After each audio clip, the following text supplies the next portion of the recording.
Das bitte im Video drin. Heute wollen wir unsere Türen einbauen. Was brauchen wir dafür? Erstmal unsere Türen natürlich. Eine ist hier, zwei liegen hier vor Sarah auf dem Boden. Dann, ganz wichtig, eine Wasserwaage oder zwei, um das Ganze auszurichten. Zollstock, um die Abstände an den Seiten, nach oben und so weiter zu kontrollieren. Holzkeile, um das Ganze hier festzukeilen vom Ausschlag. Ein Hammer. Ja, und im Normalfall braucht man... Und den Schaum. Und natürlich den Schaum, um das Ganze dann nachher auszuschäumen. Im Normalfall braucht man auch solche Türspreizer. Ja, ich kann euch sowas mal unten in der Videobeschreibung verlinken, wenn ihr wissen wollt, wie es aussieht. War aber auch in unseren Videos zu sehen, wo wir im Schaumplattenhaus die Türen eingebaut haben. Diese Türspreizer sorgen halt dann dafür, dass der Schaum die Türzage nicht zusammendrückt. In unserem Fall brauchen wir das nicht. Wir haben hier solche Verstärkungen eingeschraubt in den Holzrahmen. Die Türen kommen ja hier, anders als in Deutschland, komplett zusammengebaut. Das heißt, das Türblatt ist mit den Scharnieren schon fest an diesem Holzrahmen festgeschraubt. Dementsprechend ist es auf eine Art einfacher, weil man diese Verstrebungen nicht einsetzen muss. Auf der anderen Art ist das ganze Handling natürlich ein bisschen komplizierter, weil wir das Türblatt jetzt schon drin haben und um auf die andere Seite zu kommen, muss ich halt immer wieder die Tür aufmachen, was beim Verkeilen natürlich immer mal wieder auch zum Wackeln führen kann. Jo, ansonsten, wie ihr seht, die Tür passt schon mal rein, also bei dem Maß hat es schon mal geklappt. Bei den anderen beiden Türen müssen wir mal gucken. Wir wollten die eigentlich erst schon einbauen vor den Fliesen. Jetzt hat es da aber ein paar Missverständnisse gegeben bei der Produktion der Türen, die wir zum Glück noch klären konnten. Deswegen haben wir aber schon mit den Fliesen angefangen. Jetzt müssen wir schauen, ob das mit den Maßen hinkommt. Ansonsten müssen wir wahrscheinlich unten ein bisschen was abschneiden. Dann fangen wir jetzt einfach mal erstmal damit an, den Türrahmen hier in dem Loch für die Tür irgendwie versuchen, mittig und in Waage auszurichten. So, dafür wird Sarah mir wahrscheinlich helfen müssen und deswegen schauen wir mal, wie wir das euch zeigen können.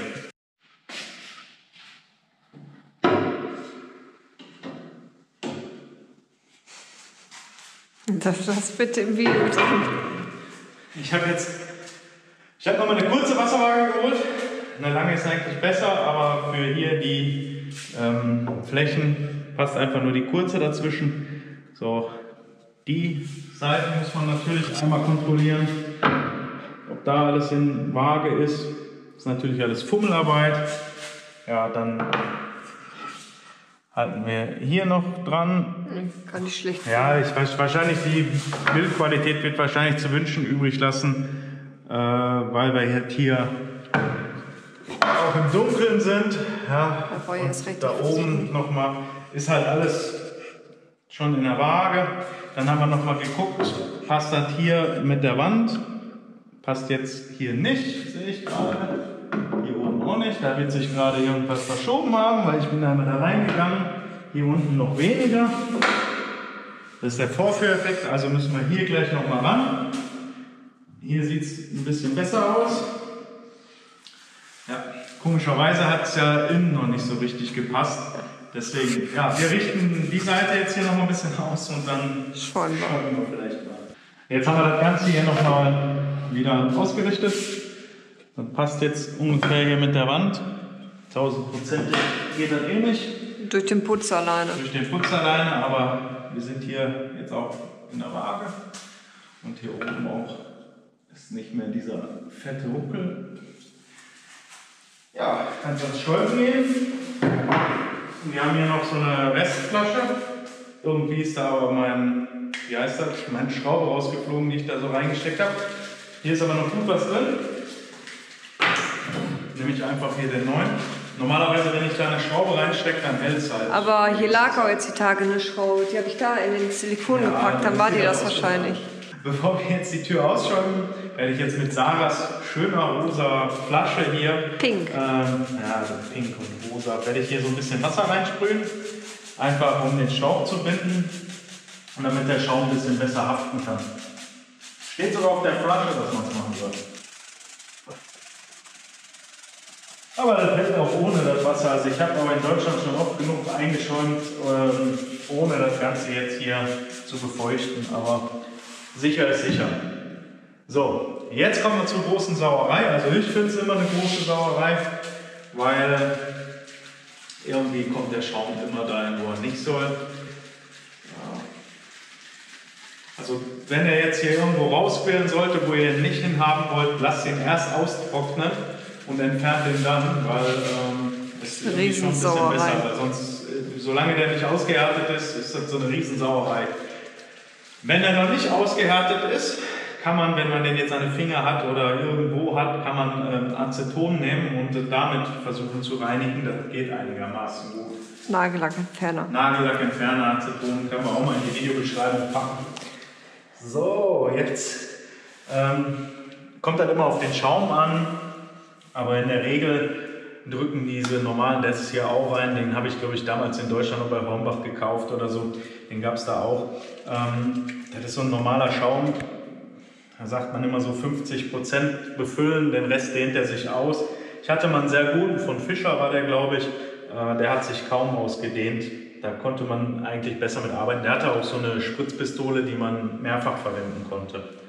Ja.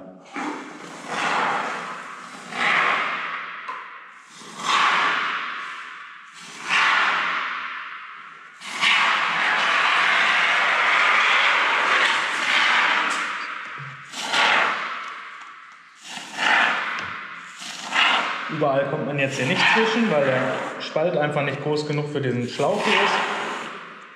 Aber den Rest kann man vielleicht, je nachdem wie es sich entwickelt, auch noch von der anderen Seite dann verschäumen.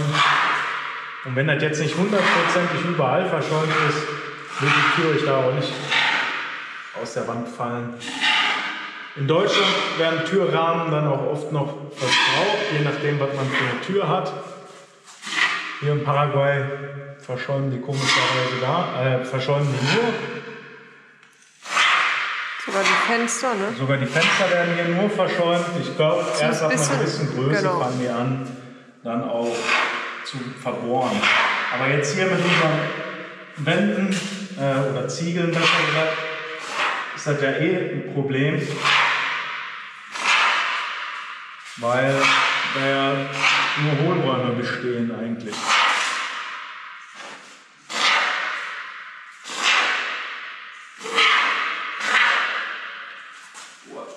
So. Die Reste da nicht mit den Händen anfassen. Normalerweise gibt es auch immer so Handschuhe noch dafür.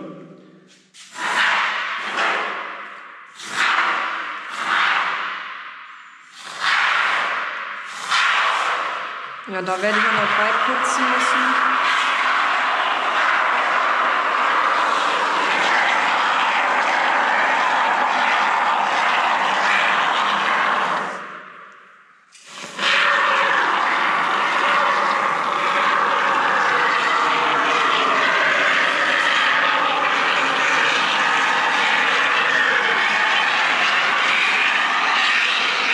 Krass. Das sogar noch reicht. So, also hier ist jetzt noch minimal was drin in der Flasche, in der Tube, wie auch immer man das nennen mag. Jetzt brauche ich deine Schraube.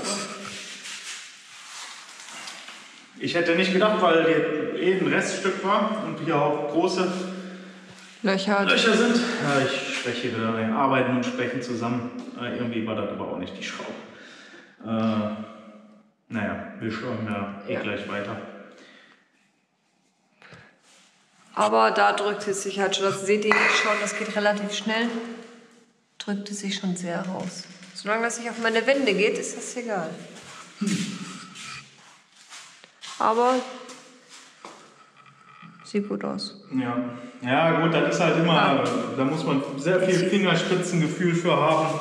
Das öfters gemacht haben. Ja, das öfters gemacht haben, den Schaum gut kennen und irgendwie ist aber auch die Dosiermöglichkeit über diesen Mechanismus, den die Dose hat, sowieso nicht so gut. Deswegen diese mehrfach verwendbaren Schaumspritzen, die sind viel besser, kann man viel besser dosieren. Haben wir jetzt aber hier nicht. Aber wir haben eine Tür drin. Aber wir haben die erste Tür also die drin. zweite. Die ist ja schon und naja, jetzt machen wir mal weiter. Genau. Bis dahin. Für eine Tür haben wir noch keine. Genau. Ja, gestern haben wir die Tür eingeschraubt. Heute können wir jetzt die ganze Sache hier wieder rausnehmen. Ich versuche es erstmal so, ohne den Hammer.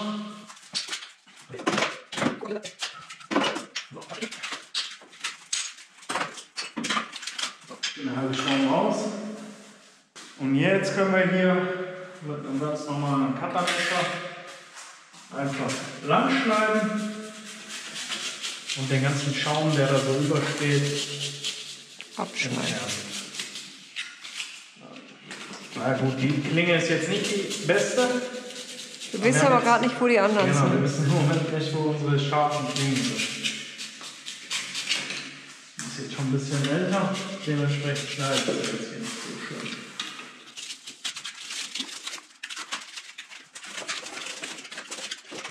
Brauchst du Leiter? Nee, kann nicht.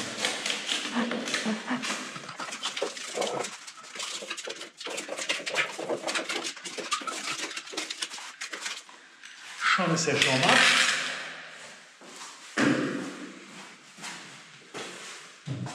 Hast du sogar schon geholt? Jetzt habe ich sogar schon einen Akkuschrauber geholt. Ja, Sarah. Wann das?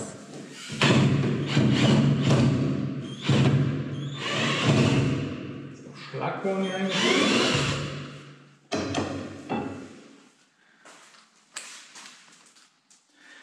Das sind hier so komische Schrauben mit so einem Vierkant. Ich weiß nicht, ob man das erkennen kann.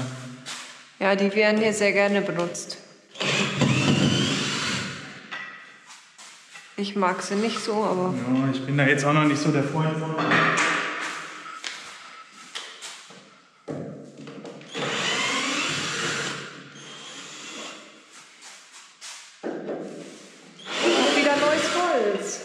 ich habe wieder neues Holz. Genau, da kann sein, müsste Eukalyptus sein. Die Türen sind auf jeden Fall aus Eukalyptus. Ja, die Dinger das sind.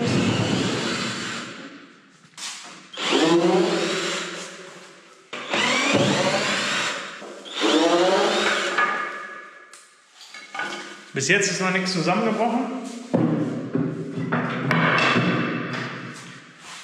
Jo, dann schauen wir mal.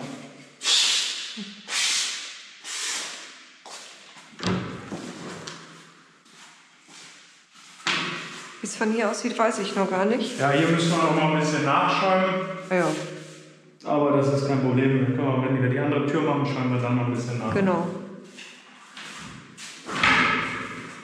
Ja, das ist jetzt natürlich hier so eine Sache.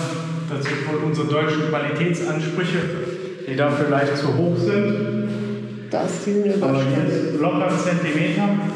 Und unten, da unten hängt sich. ist hier so ein bisschen drin, also ist so ein bisschen so umgekippt. Ja, die haben das hier nicht so mit. Aber ja, Ne? ich weiß es auch nicht. Was soll ich dazu sagen, Leute? Macht euch euer eigenes Bild daraus. Genauso wie so etwas hier. Ein Ölfleck. Ja. Und ich hatte gesagt, ich möchte die nur ölen. Jetzt haben wir hier alles so schwarze Flecken drauf. Die waren aber ab Werk schon, also.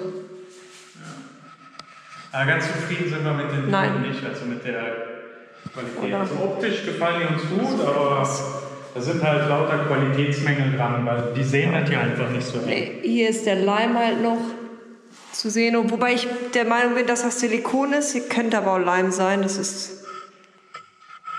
Naja. Doofes deutsches, perfektionistisches Ansehen. Weiß ich nicht. Das.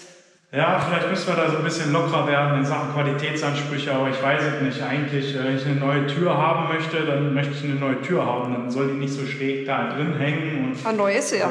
Ja, und dann darf da auch kein Ölfleck drauf sein. Das Ding muss halt top sein. Ja, also, Da ist es auch.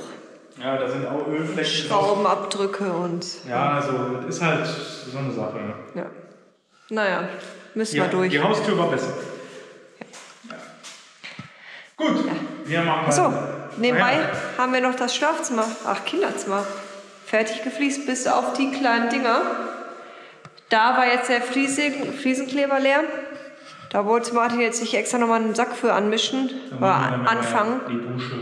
Genau, wenn ich die Dusche mache, dann... Machen wir da die Reststückchen hinten, hinter den Abfluss von der Küche und vom Badezimmer fehlt noch ein Stückchen.